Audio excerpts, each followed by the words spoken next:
नमस्कार। विकास भी विरासत भी। प्रधानमंत्री नरेंद्र मोदी द्वारा दिए गए इस मंत्र के साथ भारत अपनी समृद्ध सांस्कृतिक विरासत के संरक्षण और संवर्धन के लिए लगातार नए आयाम स्थापित कर रहा है।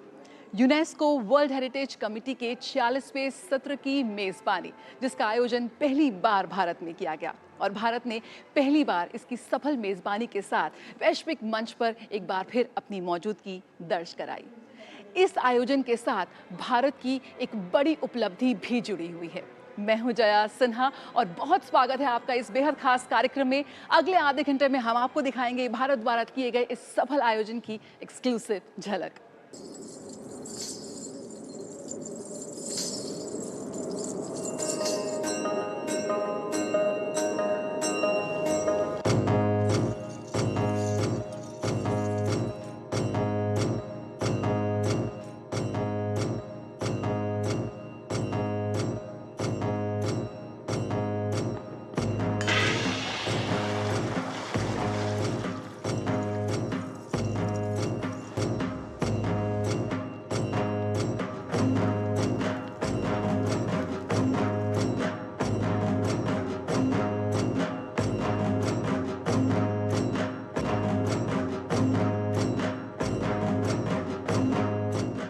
भारत का पूरे विश्व को यही आह्वान है, आइए हम सब जुड़े अपनी हेरिटेज को संरक्षित करते हुए टूरिज्म बढ़ाने के लिए, ज्यादा से ज्यादा रोजगार के मौके बनाने के लिए।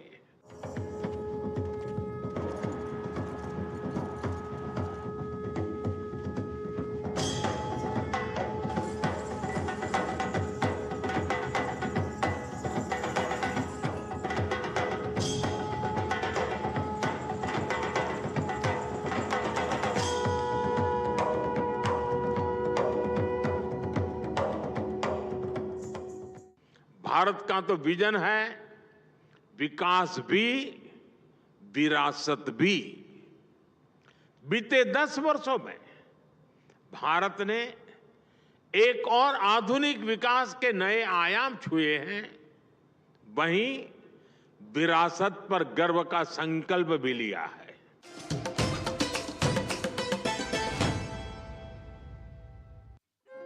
विश्व धरोहर समिति का 46वां सत्र सफलतापूर्वक संपन्न हुआ। वैश्विक धरोहर संरक्षण में ये एक महत्वपूर्ण मील का पत्थर साबित हुआ। ये पहला मौका था जब भारत ने इस प्रतिष्ठित अंतर्राष्ट्रीय सम्मेलन की मेजबानी की। समापन समारोह में केंद्रीय संस्कृति और पर्यटन मंत्री गजेंद्र सिंह शेखावत, यूनेस्को विश्व धरोहर समिति के निदेशक लाजारे आसोमो, विश्व धरोहर समिति के अध्यक्ष विशाल वी शर्मा और अन्य प्रमुख गणमान्य व्यक्ति उपस्थित थे। इस मौके पर प्रोजेक्ट परी पब्लिक आर्ट ऑफ इंडिया का कैटलॉग भी जारी किया गया। संस्कृति मंत्रालय द्वारा इस प्रोजेक्ट के तहत देश भर के विभिन्न कलाकारों द्वारा राष्ट्रीय राजधानी में विभिन्न कलाकृतियां और स्थापनाएं प्रदर्शित की गई हैं। World heritage is not merely about conservation of sites. It is about fostering a global vision. A vision that recognizes the outstanding universal values of these sites, ensuring that they are protected for future generations. 21 जुलाई को विश्व धरोहर समिति के 46वें सत्र का उद्घाटन किया था प्रधानमंत्री नरेंद्र मोदी ने। इस मौके पर यूनेस्को की महानिदेशक आंद्रे आजोले ने भी शिरकत की थी। प्रधानमंत्री ने विरासत संरक्षण में वैश्विक सहयोग को बढ़ाने के उद्देश्य से कई पहलों की घोषणा भी की, जिसमें अंतर्राष्ट्रीय प्रतिनिधियों को विशेष रूप से क्यूरेट किए गए पर्यटन और प्रदर्शनियों के माध्यम से भारत के समृद्ध ऐतिहासिक परिदृश्य का पता लगाने के लिए आमंत्रित किया गया। सत्र के दौरान विश्व धरोहर सूची में शामिल करने के लिए 24 नए स्थलों को मंजूरी दी गई। इनमें भारत के असम का मोइंदम भी शामिल है, जिसे उसके ऐतिहासिक महत्व के लिए मान्यता दी गई। इस वृद्धि के साथ भारत की विश्व धरोहर स्थलों की कुल संख्या 43 हो गई है। समिति ने कई मौजूदा विश्व धरोहर स्थलों की स्थिति की भी समीक्षा की। विशेष रूप से उन पर ध्यान केंद्रित किया गया जो खतरे में हैं। भारत ने विकासशील देशों में क्षमता निर्माण पहलों को बढ़ाने और संरक्षण परियोजनाओं का समर्थन करने के लिए यूनेस्को विश्व धरोहर केंद्र को $1 मिलियन देने की घोषणा की है। माननीय प्रधानमंत्री जी ने $10 लाख जो है यूनेस्को को ग्रांट के रूप में देने की घोषणा उसमें की, जिसके माध्यम से वर्ल्ड हेरिटेज फंड ऐसे देशों में भारत के ASI का जो संस्थान है उस संस्थान के माध्यम से ऐसे देशों में इनके रखरखाव और कैपेसिटी बिल्डिंग के लिए ट्रेनिंग करने का काम करेगा। निश्चित ही इसके चलते हुए भारत का जो विश्व बंधुत्व का नारा माननीय प्रधानमंत्री जी ने हमारे वेद की ऋचाओं से उठा करके दुनिया को दिया है, या जो कॉन्सेप्ट पूरी दुनिया के सामने दिया है, उसको रीइंफोर्स करने की दिशा में बड़ा कदम होगा। सत्र में विरासत प्रबंधन के विभिन्न पहलुओं को समर्पित कई मंच शामिल थे। इनमें युवा पेशेवर मंच और विश्व धरोहर स्थल प्रबंधकों का मंच भी शामिल था। मुख्य सत्र के साथ साथ सांस्कृतिक प्रदर्शनियां और साइड इवेंट्स का भी आयोजन किया गया, जिनमें भारत की विविध विरासत को प्रदर्शित किया गया। रीएड्रेस रिटर्न ऑफ ट्रेजर्स, इस प्रदर्शनी में विदेशों से भारत वापस लाई गई प्राचीन वस्तुओं को प्रदर्शित किया गया। संस्कृति मंत्रालय और भारतीय पुरातत्व सर्वेक्षण द्वारा आयोजित इस महा आयोजन में 160 से ज्यादा देशों से करीब 2000 लोगों ने हिस्सा लिया। Very good decisions have been made, and we finished meetings in good time. We even afforded a day off, and we've enjoyed our stay in India. We will carry with ourselves very pleasant memories of this great country. The government of India to host this committee in New Delhi. This is the first time for me. I'm very happy to see a lot of sites on the list of World Heritage Committee of UNESCO, and of course the hospitality. They were phenomenal, really, super welcoming. They organized everything in such a beautiful manner.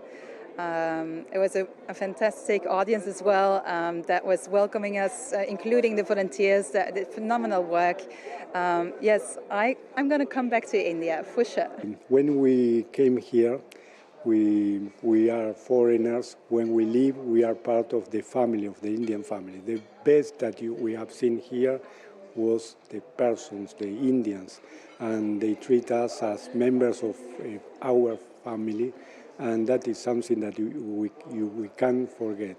Every detail was covered by all the organization, the volunteers. We have seen here a lot of students. It has been wonderful for hosting this committee. Everything was so smoothly and very productive session. And I can see how hard the work the committee members and also the chairperson and your volunteers, they're so wonderful. So thank you so much, India. And that it made everyone feel at home and welcome and comfortable working here. There was a very good environment that made our work, I think, very pleasant and very enjoyable. So I think that a lot has to be attributed to the great hosting and hospitality that was provided by India. I had a chance to visit one of natural property in India. It was Keoladeo National Park. It was really, really amazing, beautiful bird sanctuary. So I enjoyed very much bird watching, and I also surprised the management of the property was excellent. So we couldn't enter the park without a guide. So guiding system is also really nice. नई दिल्ली के भारत मंडपम में आयोजित इस वर्ष का सत्र एक ऐतिहासिक आयोजन था। समापन भी बेहद शानदार रहा। प्रसिद्ध कोय ग्रुप शिलोंग चेंबर ने अपनी प्रस्तुति से सभी अतिथियों के लिए ये शाम यादगार बना दी।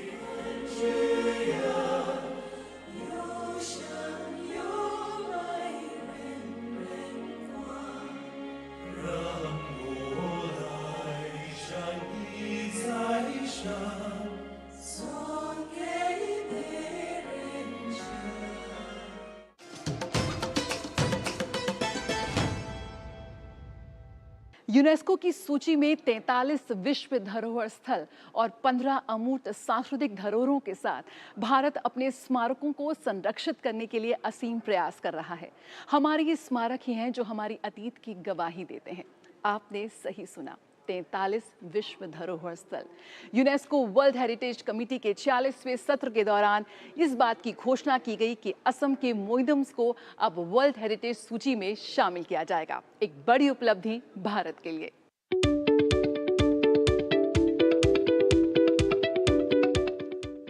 भारत की महान संस्कृति के वैभव का जलवा आज पूरी दुनिया में है। देश की समृद्ध सांस्कृतिक धरोहरों को विश्व पटल पर लगातार नई पहचान मिल रही है।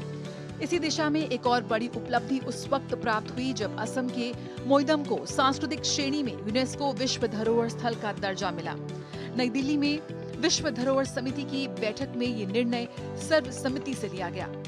देश का 43वां यूनेस्को विश्व धरोहर स्थल अपने अंदर लगभग 600 वर्षों का इतिहास समेटे हुए है।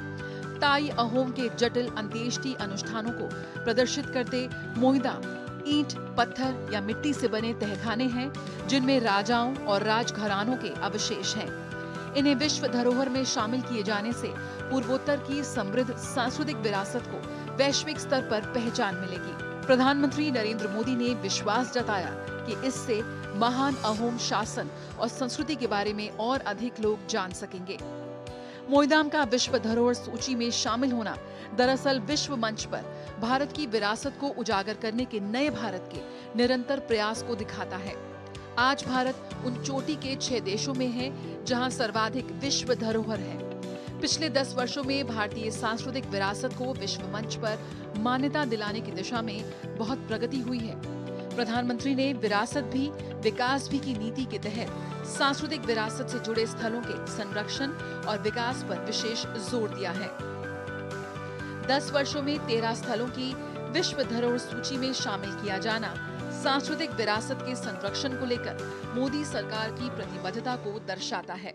10 साल में 13 साइट्स हम जो है विश्व धरोहर समिति की सूची में शामिल करा पाए, लेकिन ये मोइदम्स का सम्मिलित होना निश्चित महत्वपूर्ण इसलिए है क्योंकि ये पूरे पूर्वोत्तर भारत की पहली कल्चरल धरोहर है। इससे पहले प्राकृतिक धरोहर के रूप में काजीरंगा नेशनल पार्क और मानस 2 सम्मिलित हो चुके हैं, लेकिन कल्चरल साइट के रूप में इनका सम्मिलित होना निश्चित रूप से पूर्वोत्तर के लिए गर्व का विषय है, भारत के लिए भी गर्व का विषय है।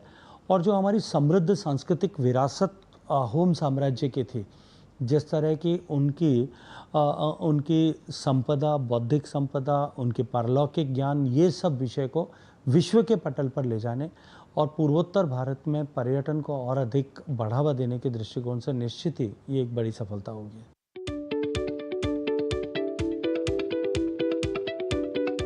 इनमें मारू गुर्जर वास्तुकला शैली का बेहतरीन नमूना गुजरात के पाटण स्थित प्रसिद्ध बावड़ी रानी की दाव को 2014 में, कई तरह के वनों और लुप्तप्राय पशुओं की प्रजातियों वाले हिमाचल प्रदेश के कुल्लू जिले में स्थित महान हिमालयी राष्ट्रीय उद्यान को भी 2014 में, सदियों पुराने एक मठ और शैक्षणिक संस्थान के पुरातात्विक अवशेषों को सहेजे बिहार के नालंदा महाविहार पुरातत्व स्थल को 2016 में, प्राचीन वनों, घाटियों, झीलों और शानदार पर्वतों की अनूठी विविधता वाले सिक्किम के कंचनजंगा राष्ट्रीय उद्यान को 2016 में, रचनात्मक प्रतिभा के उत्कृष्ट कृतियों वाले चंडीगढ़ कैपिटल कॉम्प्लेक्स को 2016 में, समृद्ध वास्तुशिल्पीय विरासत का प्रदर्शन करते अहमदाबाद के ऐतिहासिक नगर को 2017 में, 19वीं और 20वीं सदी के दौरान आधुनिकीकरण के साक्षी मुंबई के विक्टोरियन और आर्ट डेको एंसेम्बल को 2018 में, स्थानीय वाणिज्यिक शिल्पकारी और सहकारी परंपराओं को समेटे राजस्थान के किलानुमा शहर जयपुर को 2019 में, 13वीं शताब्दी के अनुपम स्थापत्य कला के प्रतीक तेलंगाना के काकतीय रुद्रेश्वर मंदिर को 2021 में, तो वहीं हड़प्पा सभ्यता के दक्षिणी केंद्र गुजरात के कच्छ की भचाऊ तालुका स्थित पुरातत्व स्थल धोलावीरा को 2021 में, यूरोपीय आधुनिकतावाद से अलग एशियाई आधुनिकता के दृष्टिकोण का प्रतिनिधित्व करते पश्चिम बंगाल के शांति निकेतन को 2023 में और कर्नाटक के 13वीं सदी के बेलूर, हलेबीड और सोमनाथपुर के प्रसिद्ध होयसल मंदिरों को 2023 में विश्व धरोहर सूची में जगह मिल चुकी है। सांस्कृतिक धरोहर स्थलों के संरक्षण के साथ साथ सैकड़ों बहुमूल्य कलाकृतियों को देश वापस लाना भी मोदी सरकार की बड़ी उपलब्धि रही है। अब तक 350 से अधिक ऐसी कलाकृतियों को वापस लाया जा चुका है। मोदी सरकार के इन ठोस प्रयासों का ही परिणाम है कि आज पूरी दुनिया से लोग भारत की इस शानदार सांस्कृतिक विरासत से रूबरू होने के लिए उमड़ रहे हैं। विश्व विरासत समिति के 46वें सत्र के दौरान भारत और अमेरिका ने कलाकृतियों की अवैध तस्करी को रोकने संबंधित प्रत्यावर्तन समझौते पर हस्ताक्षर भी किए। केंद्र की मोदी सरकार के प्रयासों के कारण ही अब तक 358 ऐसी सांस्कृतिक संपत्तियां देश वापस लाई गई हैं और लगातार ये प्रयास जारी है। भारत देश के प्रत्येक प्रांत की जीवंत विविधता हमारी संस्कृति को ताकत देती है। दुनिया भर से आए डेलीगेट्स को भारत की सांस्कृतिक विरासत, भारत की हस्तशिल्प देखने का मौका मिला अतुल्य भारत इनक्रेडिबल इंडिया प्रदर्शनी के जरिए। आइए आपको भी दिखाते हैं इस प्रदर्शनी की झलक और आपके लिए चलते हैं पूर्वोत्तर भारत। उन्नाकोटी हेरिटेज साइट, इसे यहाँ पर प्रदर्शित किया गया है। पूर्वोत्तर भारत की बहुत ही मशहूर पर्यटन स्थल है ये और बहुत मशहूर है अंगकोर वाट के नाम से। दुनिया के कोने कोने से जो पर्यटक है वो आते हैं पूर्वोत्तर भारत इसको देखने के लिए। और यहाँ पर पूर्वोत्तर भारत की जो पेविलियन है उसका जब निर्माण किया गया इस इनक्रेडिबल इंडिया प्रदर्शनी में, तो उसकी शुरुआत इस उन्नाकोटी हेरिटेज साइट के रेप्लिका से की गई है जिसे यहाँ पर प्रदर्शित किया गया है। अंदर अगर हम आइए आपको दिखाते हैं पूर्वोत्तर भारत की जो पूरा पेविलियन यहाँ पर सजाया गया है। उत्तर पूर्व के जो विभिन्न राज्य हैं उनकी जो कारीगरी है उसको आप यहाँ देख सकते हैं। जो उनके हाथ से बनी हुई पारंपरिक वस्तुएं हैं वो यहाँ प्रदर्शित की गई हैं। त्रिपुरा का यहाँ पे स्टॉल है। आप थोड़ा बताएंगे क्या कुछ आप लेकर आए हैं त्रिपुरा से खास यहाँ पर? हाँ जी, यहाँ पे ये क्राफ्ट्स है जो कि बैम्बू से बनाए गए। मेनली त्रिपुरा में बैम्बू का बहुत ही ज़्यादा वो है। एंड प्लस यहाँ पे आप देख सकते हैं one of the traditional dress of Tripura that is of Debbarma tribe. Tripura में बहुत सारे ट्राइब्स भी होते हैं बट ये देबर्मा ट्राइब का है। एंड यहाँ पे बहुत सारे क्राफ्ट्स देख सकते हैं जो कि made out of bamboos. Response आपको मिल रहा है, लोग पसंद कर रहे हैं? हाँ जी, बहुत सारे लोग आ रहे हैं। They are very much interested in the crafts, they also want to buy it. तो आप यहाँ पर देख सकते हैं कि जो बैम्बू का जो रूट है उससे ये यहाँ पर बहुत ही खूबसूरत कलाकृति बनाई गई है। इस बैम्बू रूट से इस भगवान बुद्ध की प्रतिमा को यहाँ पर प्रदर्शित किया गया है। बहुत ही खूबसूरत है। बैम्बू को कितने अलग रूप हो सकते हैं। यहाँ पर आप कप्स देख रहे हैं, बहुत ही सुंदर है। और ये खास बात ये है कि ये तमाम जो चीज़ें हैं वो काफ़ी वो सिर्फ हाथ से बनी गई हैं। सिक्किम से खास तौर पर आप क्या लाए हैं सिक्किम से, थोड़ा बताइए। मैम, यहाँ पर हम लोग का जो जितना भी ऑर्गेनिक की तरफ से बनता है, जैसे कि हम लोग का यहाँ पर जितना भी हैंडमेड है प्रोडक्ट्स, सो हम लोग थोड़ा सा करके भी यहाँ पर डिस्प्ले कर रहा है और जितना भी ऑथेंटिक इन्फॉर्मेशन है हम यहाँ से दे रहा है। Which is the cash crop of Sikkim, and then this is the organic passion fruit juice of Sikkim, and then rest are all tourism brochures that we have. So we give information on Sikkim. तो सिक्किम आए, Sikkim visit करें, यहाँ पर उसकी जानकारी भी दी जा रही है। और सिक्किम को एक ऑर्गेनिक स्टेट कहा जाता है, तो अपने स्टेट से जो तमाम ऑर्गेनिक प्रोडक्ट्स हैं वो यहाँ पर लाए गए हैं। जाम है, बड़ी इलायची है और किस तरह के वहाँ का जो ऑर्गेनिक प्रोडक्ट्स काफ़ी लोकप्रिय हो रहे हैं इस वक्त वर्ल्ड मार्केट में, उसकी एक झलक हम यहाँ पर देख सकते हैं। और यहाँ पर आप देख सकते हैं बहुत ही सुंदर मणिपुर की ब्लैक पॉटरी बहुत ही फेमस है, बहुत ही लोकप्रिय है। और ब्लैक पॉटरी की यहाँ पर अलग अलग क्रॉकरी, अलग अलग बर्तन यहाँ पर प्रदर्शित किए गए हैं। और हमारे साथ हैं कारीगर हानी मिशॉन। सबसे पहले बताइए क्या है ये ब्लैक पॉटरी और किस तरह से बनाई जाती है, क्यों इतनी फेमस है? ये ब्लैक पॉटरी जो है ये बहुत यूनिक सा अलग तरीका से है। ये एनी जगह में नहीं मिलता है, ये सिर्फ मणिपुर में लोंगपी विलेज में मिलता है। और ये स्टोन को क्रश करके बनाता है।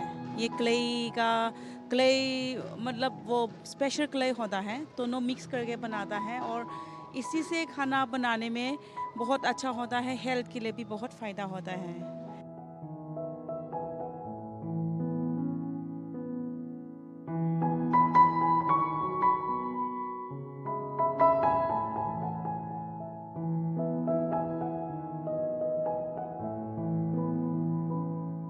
ये है loin loom weaving, Karbi Anglong Assam की बहुत ही मशहूर ये लूम वीविंग कहा जाता है।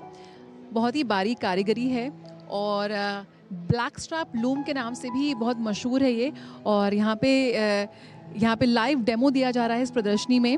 किस तरह से आप थोड़ा बताएंगी कैसे आप ये लूम के साथ काम कर रही हैं? जी मैम, एक्चुअली इधर पे ये हमारा हेरिटेज लूम है। इसको लॉइन लूम कहा जाता है और इसको बैक स्ट्रैप लूम भी कहा जाता है, क्योंकि इसमें ये बैक में जो स्ट्रैप दिख रही है ना आपको, it's because of that it's called back strap loom. This is a very old and ancient significant loom that we are still using it as our culturally हम लोग का ये चलता है। तो क्या कुछ आप इससे बना रही हैं और किस तरह से युवाओं के बीच में youngsters are ready to learn this and take up it as a career? Yes, I have as is written there. I have a cooperative society formed where I am going interior part of Karbi Anglong and trying to pick the young girls, and then I have asked them if they want to learn something, be with me. And then yes, I have I think 7 to 8 girls in my house, 7 to 8 girls in my place where I have opened a little bit a small place for them, arranged a little bit space for them, and yes, I have been teaching them and they are learning it so well. They are learning it really fast so well and they are happy being around me. So she is one of them and she is just with me.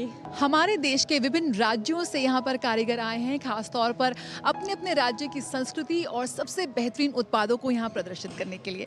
आप मेरे पीछे देख सकते हैं महाराष्ट्र की मशहूर कोल्हापुरी चप्पलें यहाँ पर प्रदर्शित की गई हैं, तो वहाँ पर कलमकारी पेंटिंग्स हैं जो प्रदर्शित की गई है। यानी कि हर राज्य का जायका, हर राज्य की जो वहाँ की कारीगरी है, हस्तशिल्प है, उसकी झलक आपको इस इनक्रेडिबल इंडिया प्रदर्शनी में मिल जाएगी। क्या कहते हैं इसे और किस तरह से आपने इसे यहाँ पर प्रदर्शित कर रहे हैं? मैं गुजरात के कच्छ के आदोई गांव से हूँ और ये जो कला है उनको हम टांगलिया वीविंग कहते हैं, जो 700 साल पुरानी कला है।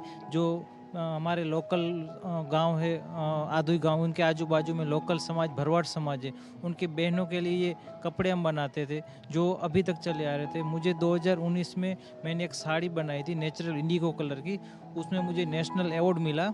उसके बाद मुझे भारत सरकार की तरफ से अलग अलग जगह पे स्टॉल मिलते हैं, मैं एग्जीबिशन में जाता हूँ, लाइव डेमोटेशन देता हूँ, तो उससे अभी हमारे काम में और भी ज़्यादा फ़ायदा हुआ मुझे जब से अवार्ड मिला। उसके बाद आपको लगता है कि इस क्षेत्र में आप कह रहे हैं कि इतनी 700 साल पुरानी कढ़ाई है, लेकिन आज लोग इसको पसंद कर रहे हैं और आपको मिल रहा है कि रोज़गार मिल रहा है, आपकी मेहनत का उतना पैसा, उतना सम्मान आपको मिल रहा है आज? हाँ जी हाँ, मुझे 2013 में मैंने कला रक्षा विद्यालय में पढ़ाई किया था। उसके बाद मेरे एक्सपीरियंस से भारत सरकार ने हमारे गुजरात के भचाऊ ब्लॉक में एक टांगलिया क्लस्टर चालू किया था, उसमें मुझे मास्टर ट्रेनर बनाया। उसके बाद मैंने नए युवा कारीगर और दूसरे जो व्यूअर है मैंने उनको ट्रेनिंग दिया, वो ये कढ़ाई सीखे, अभी वो आज काम करके अच्छा सा पैसा कमा रहे हैं उसमें भी ये। हाँ, और भी जगह पे मैं जाता हूँ एग्जीबिशन करने के लिए, तो लोग इनको पसंद कर रहे हैं और हमारा भी अभी काम अच्छा चल रहा है। तो यहाँ पर प्रदर्शित कर रहे हैं ये अपनी टांगलिया वीविंग को, और ना सिर्फ यहाँ पर प्रदर्शित कर रहे हैं ताकि जो लोग हैं वो इसको पसंद करें, एक कोशिश यहाँ पर है कि जो युवा पीढ़ी है, जो हमारे युवा हैं, वो भी इस कारीगरी को, इस कढ़ाई को, इस कला को सीखें ताकि वो अपने लिए रोज़गार सृजन कर सकें। और यहाँ पर इनको सरकार की ओर से भी प्रोत्साहन मिल रहा है, वो मदद मिल रही है।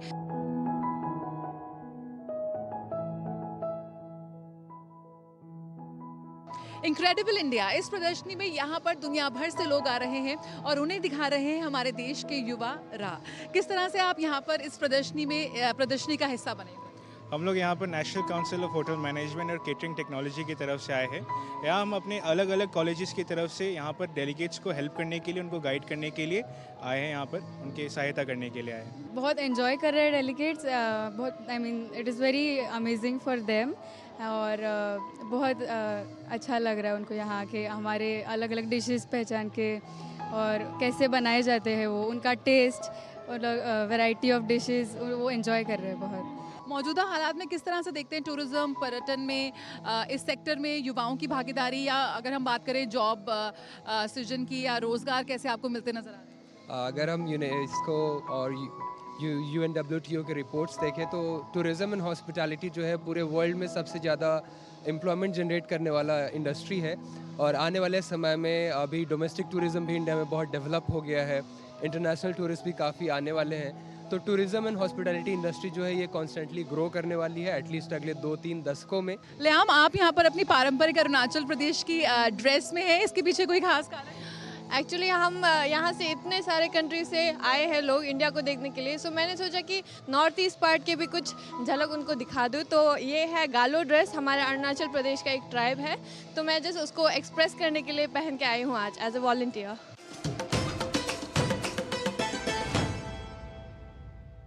ये प्राचीन वस्तुएं भारत के संरक्षण के प्रति दृढ़ इच्छा शक्ति को प्रदर्शित करती हैं।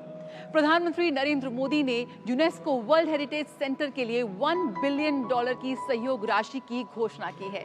ये grant capacity building, technical assistance और वर्ल्ड हेरिटेज साइट्स के संरक्षण के लिए इस्तेमाल की जाएगी। धरोहरों के मामले में भारत वैश्विक महाशक्ति के रूप में आगे बढ़ रहा है। जरूरत है युवाओं को प्रेरित करने के लिए और हर भारतीय को अपनी सांस्कृतिक धरोहरों के प्रति और संवेदनशील बनाने की। एक बार फिर भारत ने वर्ल्ड हेरिटेज कमेटी के 46वें सत्र के सफल आयोजन के साथ पूरे विश्व के सामने एक और मिसाल कायम की है। इस खास पेशकश में इतना ही। नमस्कार।